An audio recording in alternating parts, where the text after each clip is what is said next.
Kita masuk di dalam chapter 4 switched network ya.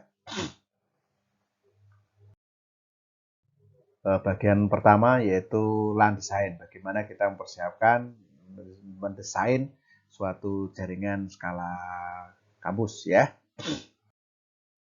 Jaringan konvergen semakin dibutuhkan ya seiring dengan bertumbuhnya kompleksitas jaringan-jaringan yang ada ya. Kebutuhan next generation tentang keamanan, ya reliabilitas ya, kemudian selalu available ya.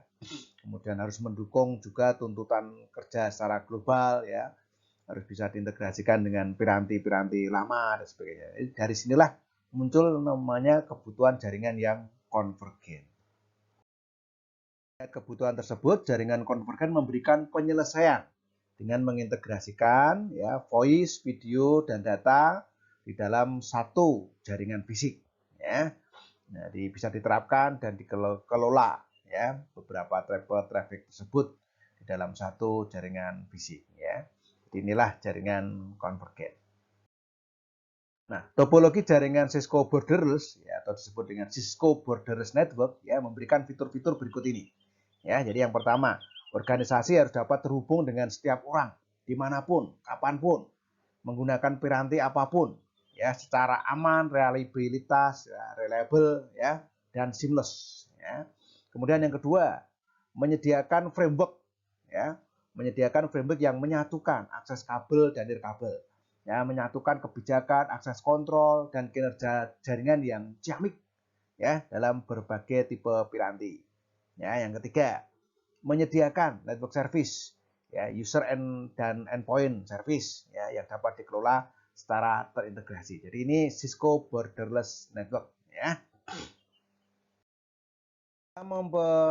Dalam mendesain borderless switched network ya perlu diperhatikan beberapa fitur berikut ini ya. Yang pertama, didesainnya secara hierarki ya dalam 3 layer yaitu core, kemudian distribution ya, kemudian akses ya.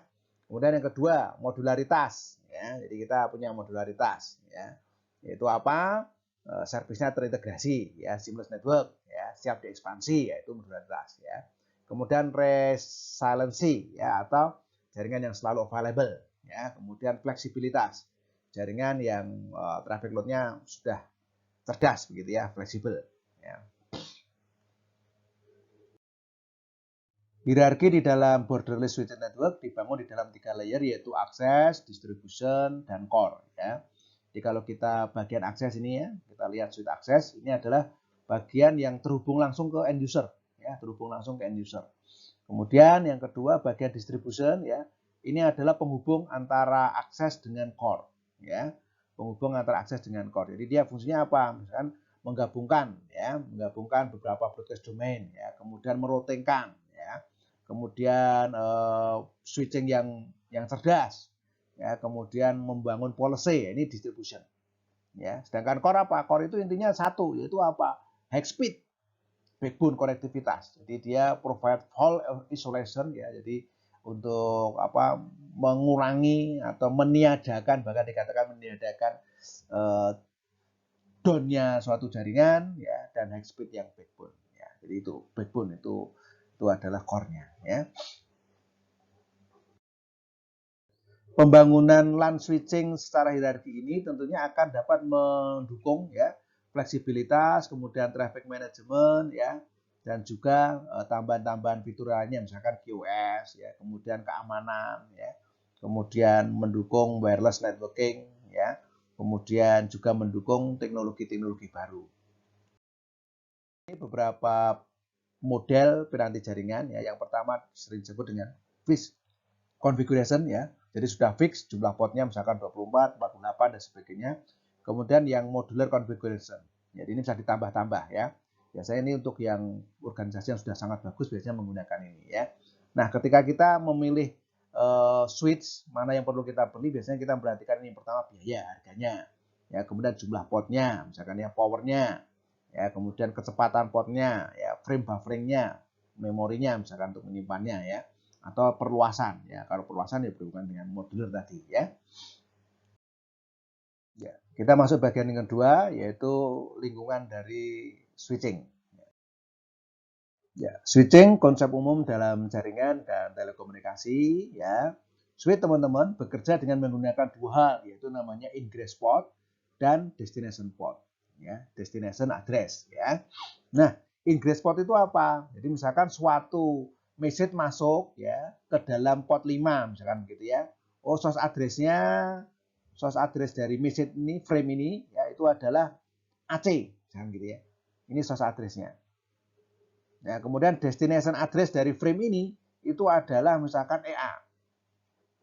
Nah, ini destination address. Maka yang disimpan di dalam tabel MAC sebenarnya ketika ini masih kosong, ya, ketika masih kosong maka source address ini yang disimpan. Ya, nah, jadi karena apa? Oh, asalnya, oh berarti kalau begitu AC ini berasal dari port nomor 5. Nah, ini akan disimpan. Nah, AC, oh itu berhubungan dengan port 5. Ini namanya tabel MAC. Ya, tabel MAC.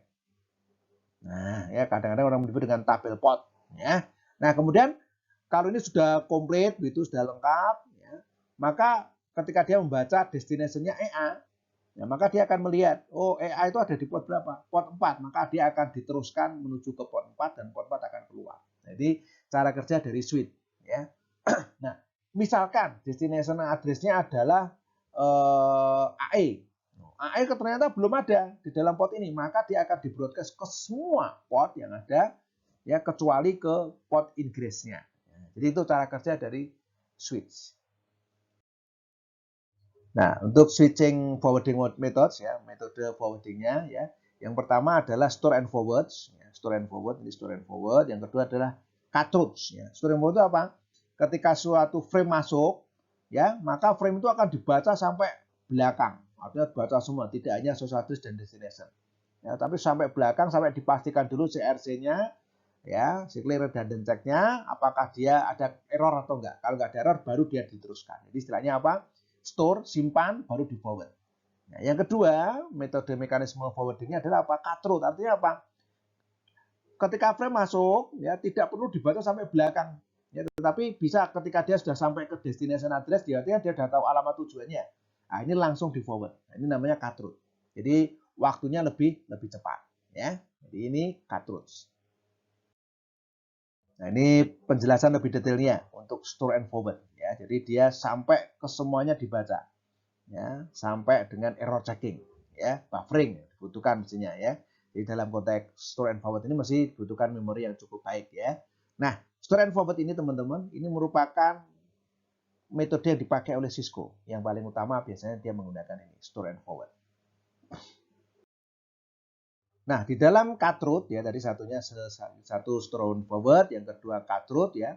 Di dalam cut through ini ada dua lagi metodenya. Yang pertama rapid, ya, frame forwarding. Yang kedua adalah fragment free. Nah, jadi rapid ini apa? Asalkan sampai destination MAC langsung di forward. Nah, gitu ya. Jadi ini kalau kita lihat preamble ya, destination MAC kalau sudah dapat ini langsung di forward. Gitu. Jadi dia tidak perlu membaca sampai belakang-belakang. Sedangkan kalau fragment free dia membaca terus sampai kira-kira sekitar 64 bytes ya.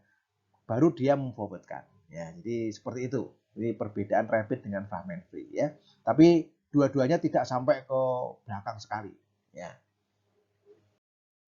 Ya, kita masuk dalam apa yang namanya collision domain ya. Kalau di dalam router itu kita mengenal broadcast domain, di dalam switch kita mengenal collision domain ya. Nah, di dalam teknologi lama ya, saat menghubungkan dengan hub, maka setiap piranti jaringan akan berebut mengakses media ya. Jadi akan sering terjadi collision. Nah, sekarang dengan adanya switch yang sudah beroperasi secara full duplex, ya artinya tidak perlu bergantian, maka collision bisa dihilangkan. Nah, sekarang switch ini sudah full duplex ya. Jadi kalau dulu negosiasi, kalau bukan negosiasi ya. Artinya kalau ini mengirim begitu, maka yang sini menahan diri untuk tidak mengirim karena kalau enggak nanti tabrakan. Nah, sekarang dengan ada full duplex ini sudah ini mengirim, ini juga bisa mengirim balik. Nah, jadi dua-duanya bisa transmit bersamaan. Itu namanya full duplex ya.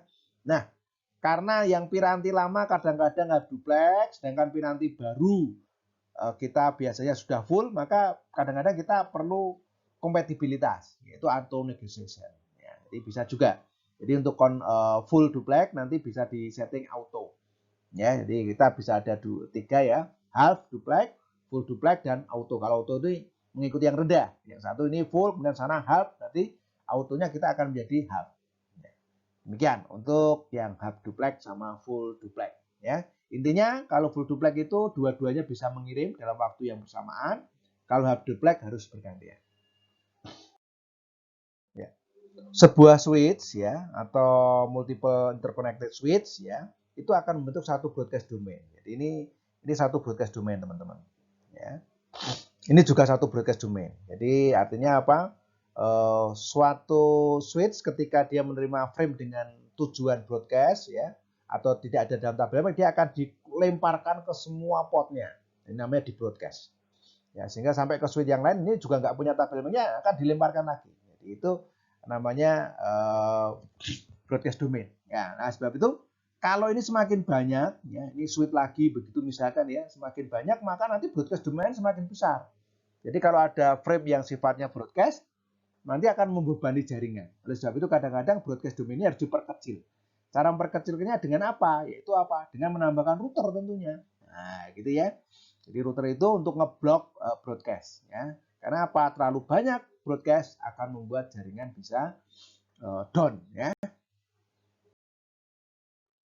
Ya, oke. Terima kasih. Tuhan memberkati. Kita nanti akan lanjutkan dengan part yang kedua.